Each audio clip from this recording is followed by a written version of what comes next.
আসসালামু আলাইকুম সবাইকে, আশা করি সবাই ভালো আছেন। তো আজকে প্রায় এক সপ্তাহ পরে আমি বাগানে আসলাম। এক সপ্তাহে, কারণ গত সপ্তাহ রবিবার, এক সপ্তাহ না একটু কম, একদিন কম, গত সপ্তাহ রবিবার আমরা রসুন লাগাইছি, আপনারা দেখছেন। তো এই সপ্তাহ এখনও রসুন লাগাবো, মানে এই আরও একটা জায়গা আমরা তৈরি করতেছি, একটু পরে দেখবেন। ওইখানে আমরা রসুন লাগাবো। কারণ হয়েছে যে এখন মানে ইতালিতে যে শীত পড়তেছে, মানে পুরো ইউরোপে শীত পড়তেছে, তো ওইখানে মানে এখন অন্য কিছু চাষ করা খুবই ডিফিকাল্ট। মানে ফাজলি চাষ করা যায়, ওইটারে ওই পালার মধ্যে সবুজ এগুলো দিয়েছে, ওইগুলো এই চাষ করা যায় এখন। তো ওইগুলো আমি করবো না, ওগুলোর মধ্যে ভেজাল বেশি। যেহেতু আমার প্রথম বছর এটা, মানে এত তাড়াতাড়ি সব কিছু করা উচিত হবে না, একটু শিখি আগে। মানে মাটি, ঘাস, এগুলা কীভাবে এগুলার যত্ন নিতে হয়, তো ওইগুলো শিখে তারপর যে আমি এগুলো চাষ করবো ইনশাল্লাহ, আপনাদের দোয়ায়। তো আজকে দেখতে আসলাম, এবং কি ঘাস পরিষ্কার করবো, আরও কিছু কাজ আছে, ওইগুলো শেষ করবো। তো দেন মেবি কালকে অথবা আজকে বিকালে আমার ফ্রেন্ড আসবে, আজকে বিকালে আমার ফ্রেন্ড আসবে। তো ও আস্তে আস্তে যদি দেরি হয়ে যায় ওর ফ্যামিলিরে নিয়ে আসবে আর কি, উনি ওর ওয়াইফ। তো ওরা আস্তে আস্তে দেরি হয়ে গেলে আমরা কালকে রসুন আবার লাগাবো। মানে আমি আরও একটা কোয়ালিটির রসুন আনছি, ওইটা হচ্ছে ইতালির, এই ওগুলারে বলে ওই রজা, মানে আলিও রজা বলে আর কি, মানে গোলাপি কালারের এই রসুন।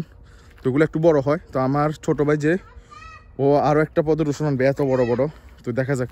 তো যাই, আমাদের জায়গা হচ্ছে এটা, এখানে আমরা রসুন লাগাইছি গত সপ্তাহে, আপনারা তো দেখছেন, এখানে লাগাইছিলাম। তো এটা আমি কাটতেছিলাম, ওইটা আপনারা দেখছেন। এখানে আমি, আমার কাজিন, আমার আর একটা ভাই সব আমরা কাটছি। তো এরপর আমি একদিন আসি, এগুলো আরও ছোটো ছোটো করে কাটছি। দেখেন ডিফারেন্স, এগুলো সব খুব ছোটো, এগুলো একটু কম ছোটো। তো আজকে এগুলোকে আমরা আরও কাটি ছোটো করবো। এখানে আরেকটা লাইন, তো এখানে আরেকটা লাইন করবো, রসুনের টোটাল 3টা লাইন করবো, 3টা লাইন। এরপরে এখানে আরও 2টা লাইন করবো। তো এখানে অন্য কিছু লাগাবো, এখানে আপাতত কিছু লাগাবো বলে আমার মনে হয় না। তো আজকে আমরা এখানে গাছটা সেগুলো পরিষ্কার করবো। আমার ছেলেও আসছে, ওরা এখানে ওয়েট করতেছে, আমার কাজিন সোহরায়ন, তারও লোকজন আছে, সবাই সবার কিছু মাটি পরিচর্যা করতেছে। ওর এখানেও অনেকভাবে ভাগ করছে, যে যেভাবে পারছে ওভাবে করছে আর কি। মানে মরিচ গাছ আছে, এই মরিচ গাছ মারা গেছে, দেখছেন গরমে, ঠান্ডায় মরিচ গাছ মারা গেছে, সব মারা যাইতেছে, কিন্তু প্রচুর ঠান্ডা। একটু পর আমার আম্মু আসবে। এই খুলে দিব, তুমি কি করবা বাবা? তুমি কি করবা? আমাদের রাহেন কাজী বাড়ির জামাই, এর পরিচয় যাবো কাজী বাড়ির জামাই। এই আমার ছেলে ধরা শুরু করে দিয়েছে। হ্যাঁ, আমি বুঝা বাড়ির জামাই। দেখছ না, এখানে এগুলা কাটি ছোট করে গেছি, আজকে আরো ছোট করবো। তুই এটা একটু ছোট করবো, আর একটু ছোট করি, এরপর সেদি 7 দিয়ে চলে যাবো। আর ছোট না করলো এটা হইলো, এতে ছোট না করলো কি করছ, আর একটু করে দিব, আর এরপরে হিন্দি লাইন এটা ঠিক করবো আজকে, বুঝছিস না? লাইন এটা পুরোটা একটু করে দিব, করিয়ে লাইছি, বেশিরভাগ কাজ করিয়ে লাইছি। মরিচ গাছ মারা গেছে ঠান্ডায়, কত সুন্দর মরিচ। এগুলো তো জাল হইব মনে হয় না রায়ন? সেই জাল হইব, ফুলের রসকার কি সুন্দর লাগে, ঠিক নেই? রস খাইলে তো মনে হয়, হ্যাঁ এগুলোর রস খাই, আবার আরেক ফুলেতে যা আরেকটু রস খাইবো। যাই, আমি করে মরিচ দেখাইতাম আইছিলাম, আমি করে এটা দেখাইলাম। না মারিও না, আসলে কাজটা নেই। হ্যাঁ হ্যাঁ, কামবাই দিবে, কামবাইলে বেতা পাইবে বাবা। বেতন কত? ফ্রিতে, হরিদে সবজি খাবি ফ্রিতে।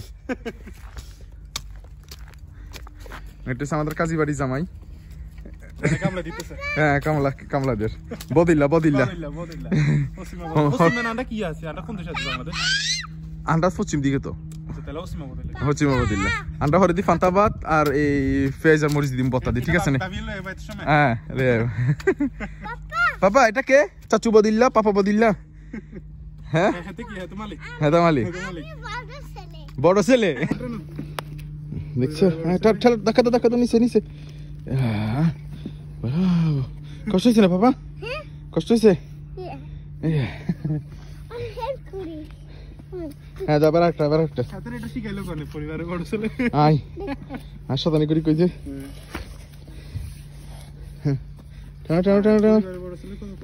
হ্যাঁ পুরোটা হোক আমারা পরিবারের বড় ছিল মানে শেষ।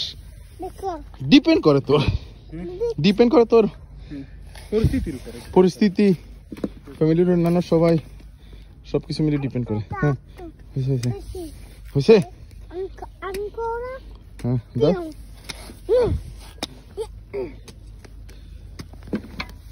পড়ছে বা দেখি দেখি হইছে grande bravissimo হইছে নি শক্তি নেই ওকে জোরে টানো তাবিদ কষ্ট অনেক কষ্ট ফেলিস হচ্ছে মানে তো খুশি হচ্ছে আর হইবানি পরিবারের বড় ছেলে আর হইবানি বাপে আগেন করে লো তোমারে হ্যাঁ তো বড় ছেলে এত কষ্ট করবো তুমি তোমার বাবারে বলবা আমার প্রতিদিন 10 ইউরো দিবা বাংলাদেশ হলে 10 টাকা দিতা ইউরো ফেলছো কেন বলবা 10 ইউরো দিতে প্রতিদিন অঙ্গার হলানে তো 10 ইউরো চাইতে ডরে না আমরা সমান বাপে হাসতে চাইতে ডর লাগতো বাপে যদি ফিটটো আর ডেলি 10 ইউরো তো বিশাল কথা ইউরো ফেলাই আরেকটু হাতে কালে রেচো তো হাতে মাটি কাটবো বুঝছিস নি হাতে পাপা কালকে কখন যাবা হ্যাঁ তো দায়িত্ব লইতে হবে তো বুঝছেন না জীবনে কিছু করতে হলে দায়িত্ব লইতে হবে হ্যাঁ তো তুই আমরা বাইক গেছিস খেয়াল করছিস নি যে হাতে মাটির লগে বেশি ময়লা হইতো মানে মাটিতে খেলতে বেশি ভালো লাগে হাতে সিক্রেট হাতে লাই ব্যাকে গেছে কিন্তু অঙ্কা চাইলে তারও বেশি মজা করতে হতো কারণ অঙ্কা কথা কইতে পারো তো অঙ্কা আরো বেশি মজা হইতো দেখছ আর কিছু করতেছো ফাই হাফালি বের ফাই থেকে দূরে হ্যাঁ ব্রাভো এত সবজি খাইবো না ফ্রিতে হ্যাঁ করতেছো বাবা কষ্ট হচ্ছে ফাই ফেলিও না কষ্ট দিছে না বাবা একটু মানে লাড়ি দিবি আর হরিদা বানানটা সমান করবো আবার হ্যাঁ এদিন সমান টমান করি বেকিং গেছি না ফেলি না এখানে থাক তোমার পায়ে পড়বো এই তো আমাদের এই লাইনের কাজ প্রায় শেষ না শেষই আমাদের কাজী বাড়ির জামাই এই আর আমি মিলে করে ফেলছি এখন আমরা এই লাইনটা করবো এরপরে কাজ শেষ এরপর একটু আম্মু আসবো আসলে এখানে ঘাসগুলো আমরা উঠামো এখানে কিছু ঘাস গজাইছে যেখানে আমরা রসুন লাগিয়ে ফেলছি এখানে একটু ক্লিন করবো এটা এখন আমরা ফিনিশিং দিব ফুল ফাইনাল ফিনিশিং দিব তারপরে এটা ধরবো ঘাস উঠাচ্ছে এরপরে এখানে একটু ক্লিয়ার করব আর সামনে দিয়ে এখান দিয়ে ক্লিয়ার হয়ে গেছে এখান দিয়ে এখন একটা লাইন করে দিব এরপরে যে শার্টটা যে দেখতেছেন ওইটা দুনো জায়গায় দিয়ে তারপর আমরা আজকের মতো চলে যাব এখন এই ঘাসগুলো উঠাইতে হবে এগুলো যদি না উঠায় এগুলো আবার মাটির নিচে যায় আবার উঠবে এগুলা সবজি শাক এগুলা উঠে দিবে না এই যে আস্তে আস্তে উঠাচ্ছি আম্মু উঠাচ্ছে ঘাসগুলো হ্যাঁ এগুলো না উঠাইলে এগুলো সব ভিটামিন খেয়ে ফেলবো মাটির এই দেখেন কি অবস্থা ঘাসের অভাব নেই যত পরিষ্কার করবেন তত বেশি বাইরে হইতেছে যত পরিষ্কার তত বেশি বাইরে হইতেছে কি সার বলে জানি না এগুলো হচ্ছে গোড়ার আছে না গোড়ার গ্রুপ গোবর হ্যাঁ গোড়ার গোবর তো আমরা এইভাবে করে আমরা এখন দিয়ে দিব হ্যাঁ তুমি একটু না ওকে ছাড়া দিব না তুমি আর ধরিও না বাস্তা তো এগুলো হচ্ছে এই বাস্তা মাটির ভিটামিন আমরা এখন সব জায়গায় দিয়ে দিব কালকে সেখানে আবার রসুন দিব আর কি কারণ আজকে একটু স্বাদ দিয়ে দিছি তাহলে মাটিটা মানে ভিটামিনটা একটু বাড়বে জাস্ট এই জন্য আর কিছুই না সামনের দিকে থাকো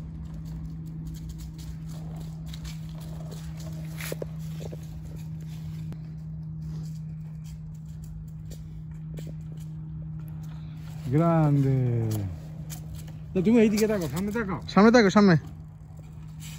ব্রেক ব্রাভো আপ aiuto হাতে হিসেব মেরে নি শালা নিব্রাস তো নিচে গেছে না হেনে বালানো রোডে হত দিলে এদিকে কইছে কই না দাও আই খেয়াল করি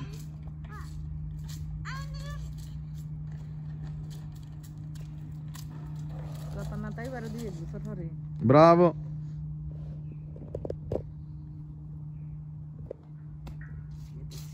আজকের ভিডিও এখানে শেষ এই রসুন লাগানোর সময় একটা ভিডিও হবে তো সবাই ভালো থাকবেন আল্লাহ হাফেজ অবশ্যই লাইক কমেন্ট করবেন শেয়ার করবেন আমাদেরকে সাপোর্ট করবেন সবাই পাশে থাকবে বাই আল্লাহ হাফেজ